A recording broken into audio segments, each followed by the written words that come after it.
Europe ಕಾರ್ಯಕ್ರಮಕ್ಕೆ ಬಂದು ಯುರೋಪ್ನಲ್ಲಿ ನಮ್ಮ ಜರ್ಮನಿಯಲ್ಲಿ ಹಾಗೂ ಯುರೋಪ್ನಲ್ಲಿದ್ದಂಥ ಬಸವ ಭಕ್ತಗಳನ್ನೆಲ್ಲ ಜೊತೆಯಾಗಿ ಸೇರಿಸಿ ನಮ್ಮೆಲ್ಲರನ್ನು ಒಂದು ಆಶೀರ್ವಾದ ಮಾಡಿದ್ದಾರೆ. ಹಾಗಾಗಿ ನಿಮ್ಮೆಲ್ಲರ ಪರವಾಗಿ ಇಟಲಿ ಹಾಗೂ ಬಸವ ಸಮಿತಿ ಯುರೋಪ್ ವತಿಯಿಂದ ತುಂಬ ಹೃದಯದ ಧನ್ಯವಾದಗಳನ್ನು ಹೇಳ್ತೀನಿ.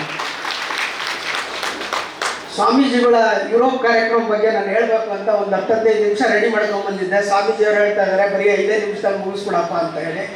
ಹಾಗಾಗಿ ಆ 5 ನಿಮಿಷದಲ್ಲಿ ಮುಗಿಸೋಕ್ಕೆ ಸ್ವಾಮೀಜಿಗಳವ್ರಿಗೆ ಯಾರ್ಯಾರು ನಮ್ಮ ಯುರೋಪ್ ಕಾರ್ಯಕ್ರಮ ಹೇಗಾಯಿತು ಅವ್ರಿಗೆ ನಾನು ಒಂದು ವಂದನೆ ಹೇಳಲಿಲ್ಲ ಅಂದರೆ ನಾನು ಇಲ್ಲಿ ಬಂದಿರೋದು ಅಥವಾ ಇಲ್ಲಿ ಕೂತಿರೋದಕ್ಕೆ ಒಂದು ನಂಬಿಕೆ ಅಥವಾ ಒಂದು ಅದಕ್ಕೆ ಒಂದು ರೀತಿ ನಾನು ಸ್ಪಷ್ಟನೆ ಕೊಟ್ಟಂಗೆ ಆಗಲ್ಲ. ಹಾಗಾಗಿ ಈ ಕಾರ್ಯಕ್ರಮಕ್ಕೆ ಯುರೋಪಿಗೆ ಹೇಗೆ ಬಂದರು, ಅವ್ರಿಗೇನು ಈ ಕಾರ್ಯಕ್ರಮ ಹೇಗಾಯಿತು ಅನ್ನೋದಕ್ಕೆ ನನ್ನ ವಂದನೆಗಳನ್ನು ಸಲ್ಲಿಸೋಕ್ಕೆ ಕೆಲವೊಂದು ವ್ಯಕ್ತಿಗಳಿದ್ದಾರೆ, ಅವರಿಗೆ ವಂದನೆಗಳನ್ನು ಸಲ್ಲಿಸ್ತೀನಿ ಅಂತ ಹೇಳ್ತಾ ಸ್ವಾಮೀಜಿಗಳಿಗೆ ತ್ರಿಮೂರ್ತಿಗಳಾಗಿ ಅಂತ ಕೂತಿರೋ ನಮ್ಮೆಲ್ಲರಿಗೂ ಆಶೀರ್ವಚನ ಕೊಡುವಂಥ ಸ್ವಾಮೀಜಿಗಳಿಗೂ ಸಮೇತ ವಂದನೆಗಳನ್ನು ಸಲ್ಲಿಸ್ತಾ, ಹಾಗೆ ನಮ್ಮೆಲ್ಲರೂ ನಾವೆಲ್ಲ ಟಿ ವಿಲೆಲ್ಲ ನೋಡ್ತಾ ಇದ್ದು ಹಿರೇಮಗಳೂರು ಕಣ್ಣನ್ ಸರ್ ಅವ್ರನ್ನ.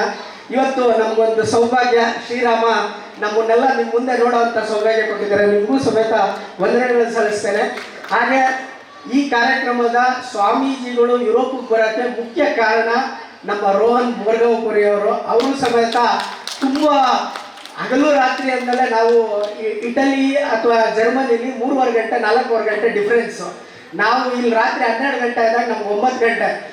ನಾವು ಅವ್ರು ಕಾಲ್ ಮಾಡ್ತಾ ಇದ್ದಾರೆ ರಾತ್ರಿ 1 ಗಂಟೆಗೆಲ್ಲ. ಆ 1 ಗಂಟೆಲೆಲ್ಲ ಕಾಲ್ ಮಾಡಿ ಅವರು ನಮ್ಮನ್ನೆಲ್ಲ ಕೊಲಾಬ್ರೇಷನ್ ಮಾಡಿ ಇವತ್ತು ಸ್ವಾಮೀಜಿಗಳ ಜೊತೆ ಬಂದು ಅವ್ರನ್ನ ಪ್ಯಾರಿಸಿಂದ ಹಿಡಿದು ಜರ್ಮನಿ ಕರ್ಕೊಂಬಂದು ಬೇರೆ ಬೇರೆ ದೇಶಗಳಲ್ಲಿ ತಿರುಗಿಸ್ತಾ ಇವತ್ತು ಐಸಿರಿ ಮೀಡಿಯಾ ಮುಖಾಂತರ ಒಬ್ಬ ಯುವ ಪ್ರತಿಭೆ ನಿಜವಾಗ್ಲೂ ನಾವು ಹೇಳ್ಕೊಳಕ್ಕೆ ಹೆಮ್ಮೆ ಆಗುತ್ತೆ. ಈ ವಯಸ್ಸಲ್ಲಿ ನಾವಿನ್ನೂ ಎಲ್ಲೋ ಆಟ ಆಡ್ಕೊಂಡಿದ್ದು, ಆ ವಯಸ್ಸಲ್ಲಿ ಐಸಿರಿ ಮೀಡಿಯಾ ಅಂತ ಮಾಡಿ ಐಸಿರಿ ಟುಡೇ ಅಂತ ಪತ್ರಿಕೆ ಮಾಡಿ ಅದರಲ್ಲಿ ಒಂದು ಈ ಕವನ ಸಾಹಿತ್ಯ ಪರಿಷತ್ತಿನ ಒಂದು ಅಧ್ಯಕ್ಷರಾಗಿ ಉಪಾಧ್ಯಕ್ಷರಾಗಿ ಈ ಎಲ್ಲ ಮಾಡ್ತಾ ಇರೋದು ನಿಜವಾಗ್ಲೂ ನಿಮ್ಮೆಲ್ಲರ ಹೆಮ್ಮೆ. ಹಾಗೆ ಸ್ವಾಮೀಜಿಗಳ ಆಶೀರ್ವಾದ ಅಂತ ಹೇಳ್ಕೊಂಡು ಮುಂದಿನ ದಿವಸಗಳಲ್ಲಿ ಅವರು ಅತ್ಯುನ್ನತ ಸ್ಥಾನಗಳಿಗೆ ತಲುಪಲಿ ಅಂತ ಹೇಳ್ತಾ ಅವ್ರಿಗೂ ಸಮೇತ ವಂದನೆಗಳನ್ನು ಸಲ್ಲಿಸ್ತಾರೆ.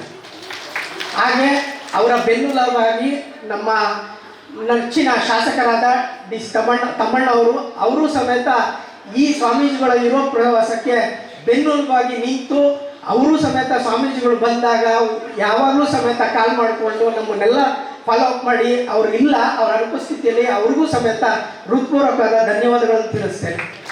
ಹಾಗೆ ಈ ಕಾರ್ಯಕ್ರಮದ ಮುಖ್ಯ ಇಲ್ಲೆಲ್ಲ ಇಷ್ಟೋ ತನಕ ಸೆಲ್ಫಿ ಪೇಜ್ ಅಂತ ಸೆಲ್ಫಿ ಬುಕ್ ಇದೆಲ್ಲ ನೋಡಿದ್ರಿ.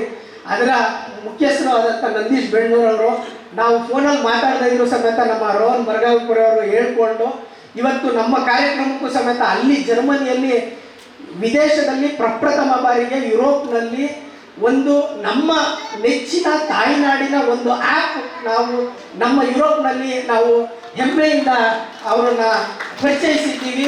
ಇದನ್ನು ಮುಂದಿನ ದಿವಸಗಳಲ್ಲಿ ಬಸವ ಭಕ್ತರು ಹಾಗೆ ಹಲವಾರು ಕನ್ನಡ ಸಂಘಗಳಿಗೆ ಅವರನ್ನು ಪರಿಚಯ ಮಾಡಿಸ್ಕೊಡ್ತಾ ಇಡೀ ಪ್ರಪಂಚದಲ್ಲಿ ನಾವು ಅವರನ್ನು ನಮ್ಮ ಆ್ಯಪು, ಯಾಕಂದರೆ ಗುರುಗಳು ಆಶೀರ್ವಾದ ಮಾಡಿರೋದ್ರಿಂದ ಇದೆಲ್ಲ ನಮ್ಮ ಆ್ಯಪು, ನಿಮ್ಮೆಲ್ಲರ ಆ್ಯಪ್ ಅಂದ್ಕೊಂಡು ಇವರ ಆ್ಯಪನ್ನು ಇಡೀ ಪ್ರಪಂಚಕ್ಕೆ ಪರಿಚಯಿಸೋಣ. ನಿಮಗೂ ಗೊತ್ತಿರೋರನ್ನ ಮುಂದಿನ ದಿನಗಳಲ್ಲಿ ಅವ್ರಿಗೂ ಪರಿಚಯ ಮಾಡಿಸಿ ಅವ್ರ ಆ್ಯಪನ್ನು ಸಮೇತ ಮುಂದೆ ತರೋಣ ಅಂತ ಹೇಳ್ತಾ ಅವ್ರಿಗೂ ಸಮೇತ ಧನ್ಯವಾದಗಳು ಹೇಳ್ತೀನಿ.